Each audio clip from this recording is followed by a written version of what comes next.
Video stop हो चुकी थी। आप लोगों को गिवन कंडीशन दी हुई कि डायगोनल जो है रोम्बस के इंटरसेक्ट करते हैं ईच अदर पे, है ना, दोनों को एक दूसरे पे इंटरसेक्ट करते हैं 90 डिग्री के एंगल पे।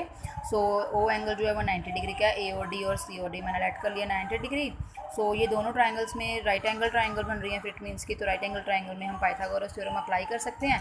तो AOD में भी मैंने पाइथागोरस थ्योरम अप्लाई की, AD² = AO² + OD²। यहाँ से मैंने AO की वैल्यू फाइंड कर लिया और सेम COD ट्राइंगल ली है, वहाँ पे भी हमने पाइथागोरस थ्योरम अप्लाई की और मैंने वहाँ से OC² की वैल्यू फाइंड आउट कर ली। जो मेरे को प्रूव करने की कंडीशन मैंने वो लेफ्ट हैंड साइड ले ली है, OA² + OC²। OA की वैल्यू मैं यहाँ से पुट कर लूँगी और OC की वैल्यू मैं यहाँ से पुट कर लूँगी। ठीक है, लेफ्ट हैंड साइड में मैंने ये दोनों वैल्यूज़ पुट कर ली हैं। उसके बाद मेरे पास क्या हुआ कि AD² और प्लस CD², OD और OD कितने हो गए 2OD²। उसके बाद AD² और उसके बाद CD की जगह पे मैं लिख सकती हूँ AD, बिकॉज AD और CD क्या है, इक्वल है।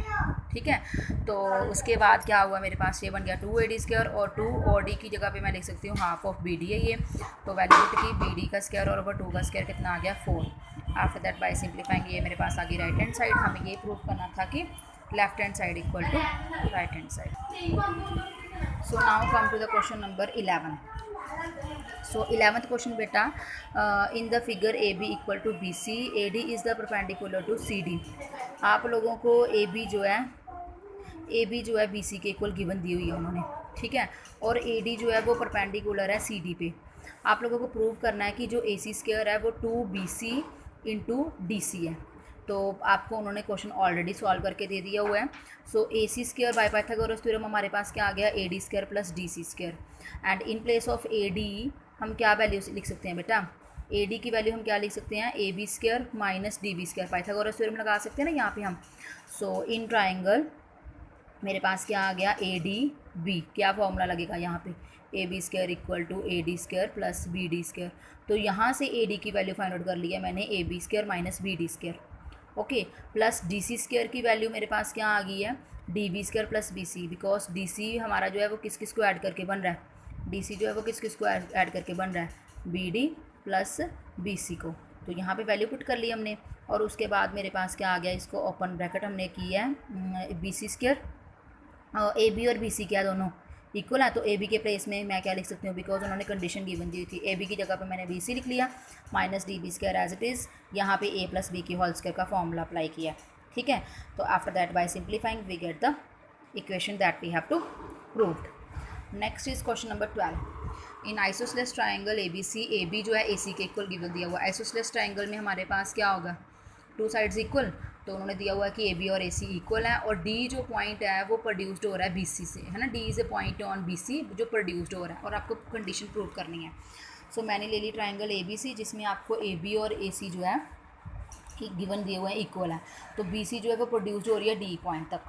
तो हमारे पास जो गिवन कंडीशंस थी वो हमें लिख ली। मैंने कंस्ट्रक्शन किया कि जो AE है वो परपेंडिकुलर ड्रॉ कर लिया मैंने अपनी मर्जी से BC पे। तो परपेंडिकुलर ड्रॉ कर लिया तो इट मीन्स कि it become a right angle triangle and here we can apply Pythagoras theorem. तो AED ट्राइंगल में मेरे पास यहाँ पे AED ट्राइंगल में मैंने पाइथागोरस थ्योरम अप्लाई की, AD² = AE² + ED²।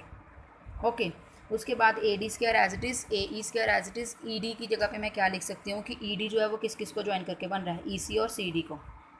ठीक है, उसके बाद क्या हो गया, ED जो है वो किस किस को ज्वाइन करके बन रहा है, EC और CD को। सिमिलरली ट्राइंगल AEC लिए मैंने, सिमिलरली ट्राइंगल AEC लिया, वहाँ पे भी पाइथागोरस थ्योरम अप्लाई की और वहाँ से मैंने AE² की वैल्यू फाइंड आउट कर ली।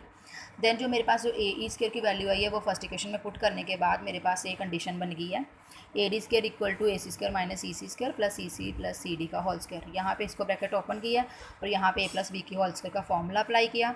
After that AD² = this can be cancel, AC² + CD² + 2EC × CD, and then CD we can take common from here, and after that AC² + CD, और यहाँ पे मेरे पास बच गया CD + 2EC।